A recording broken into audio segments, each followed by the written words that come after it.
Hi, thanks for stopping by. Today I'm going to talk about some of my favorite stories from the September-October issue of Analog Science Fiction and Fact magazine. Um, Before I get into those, I want to just take a quick moment to say that we're up to 10 subscribers at this point, which is very exciting, double digits. So if you are a new subscriber since the last video last month, welcome. And if you are a returning subscriber, welcome back. I'm glad to have you all following me. It's very exciting for me. Okay, so the September-October issue, let's get it up there, of Analog Science Fiction and Fact magazine had a lot of really great stories in it, as it usually does. I just want to talk briefly about a few of them. The first one I want to talk about was a novelette called On Her Shoulders by Martin L. Shoemaker. This is a story about a young female graduate student who discovers a deep space object, and with help and advice from her academic advisor, investigates it. She ends up gaining notoriety as the discoverer of the object, which turns out to be an extraterrestrial vessel sending a signal to the people of Earth. The novelette does a really good job of describing how difficult the process of observing a deep space object or any object without drawing unsupported conclusions can be.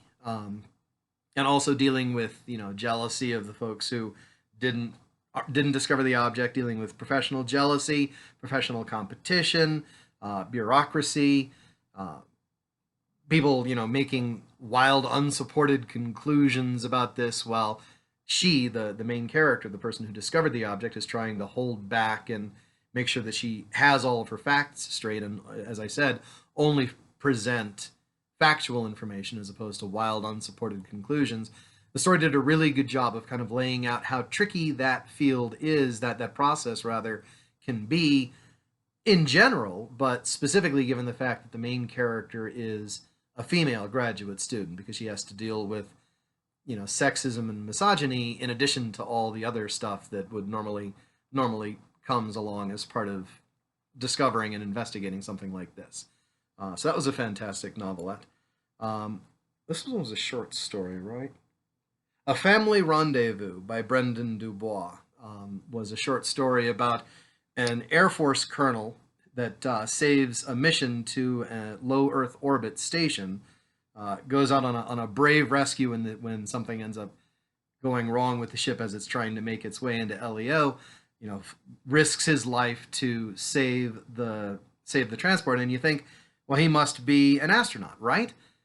To be able to, to first of all know what's going on, and then also be able to take the appropriate action to save the transport. Well, no, it turns out he's actually a desk jockey whose grandfather had been an astronaut, and he just wanted to get into the family business and had never been given an opportunity to do it quite the way that he'd hoped, until he happens to be on this transport taking him up into low Earth orbit, and something happens that he just happened to be in the right place at the right time. It was a very much a feel good story. You really rooted for the guy, and then when you find out his dark secret, it comes as kind of a fun surprise that he was able to achieve what he'd always wanted to. This was also a novelette, was it not? Yes, another novelette by Christopher L. Bennett, Conventional Powers, which I really enjoyed. Story about genetically modified supers at effectively, it's called ModCon. It's basically Comic Con for genetically modified superheroes. As someone who attends my local Comic Con every year, I really enjoyed kind of the fun Comic Con vibe that went along with it. There was a particularly great line in the story. Let me see if I can find it for you. So in the course of the story, there's, we're at this ModCon thing where all these genetically modified folks are mingling with each other and kind of learning each other's secrets and, doing a lot of flirting and having a lot of fun. And there ends up being this group that kind of doesn't like what's going on. And you can probably imagine, if you've ever been to a con or seen sort of the, fan reactions to certain things, you can kind of imagine where these folks are coming from. They call themselves the Hounds.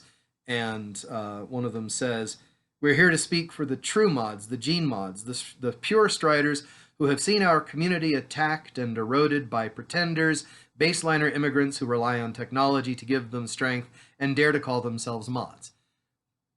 basically just, people who say, look, you can't be a fan of this.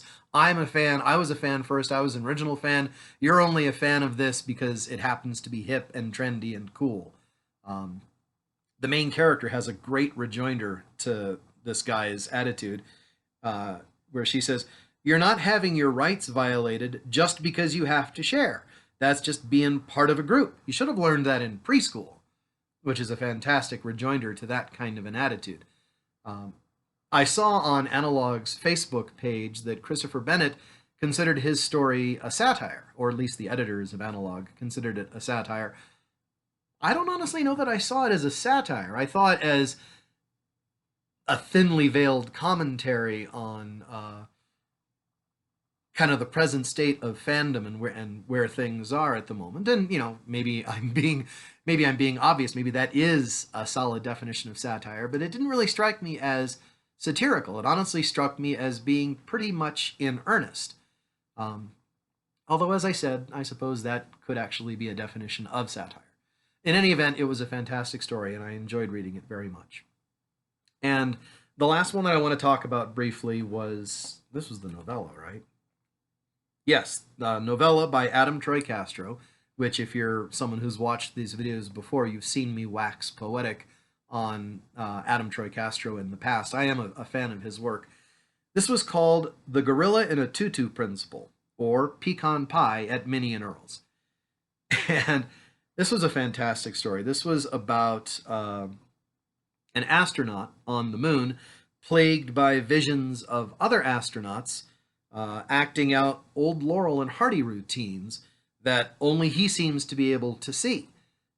It was kind of fun because he describes seeing a very fat astronaut and a very thin astronaut trying to carry a very heavy box up a very steep incline, and they end up dropping the box and it tumbles down the dirt. And I remember when I was reading it at first, the first time I got to that moment, I said, huh, kind of sounds like an old Laurel and Hardy routine. And it turns out that's exactly what it was. These were aliens that were just big fans of Laurel and Hardy and spent their time recreating scenes from, the Laurel and Hardy movies. Not doing any harm, not meaning anything by it, just, a couple of aliens having some fun. And it turned out that, rather unfortunately, this one astronaut was the only one who happened to see them. And he went to the farm, the lunar farm of the titular Minnie and Earl, to discuss the problem. And just, from all of that, just from what I've said, you get the sense that it's a very whimsical, very fun story. And it certainly was. The Gorilla in a Tutu Principle, to which the title refers, was kind of addressed in an anecdote that one astronaut mentioned to our main character astronaut, saying, look, there was a police precinct who had a suspect brought in and put into interrogation at one point, and he wasn't being cooperative at all. He absolutely refused to, give them any kind of information. So the interrogating police sergeant left, and a moment later, a gorilla wearing a tutu came in and proceeded to beat the snot out of the suspect until he basically confessed. And the point was, the argument was, if anyone were to ask, was this confession coerced in any way? The answer is yes. I was beaten up by a giant gorilla in a tutu. Well, who's going to say that in public? Because you're going to sound absolutely ridiculous. By the same token, if this astronaut were to go public with his assertion that he keeps seeing astronauts playing out old Laurel and Hardy scenes, people are going to think he's crazy. So that was kind of a fun illusion there. But as I said, just a very generally whimsical and fantastical story that I enjoyed very much as, again, a fan of Adam Troy Castro, just in general. Those were really the ones that I wanted specifically to call out. Again, every story and article and poem in here is always worth your time, always very enjoyable. So if you get a chance to check the magazine out, please do so. If you had any thoughts on any of the stories yourself, feel free to drop me a line in the comments. I always look forward to hearing from you.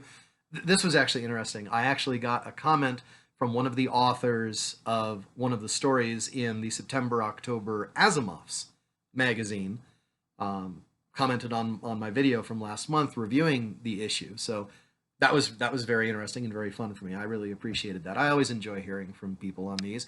I mean, I do them mostly for myself, but the fact that you enjoy them means a lot too.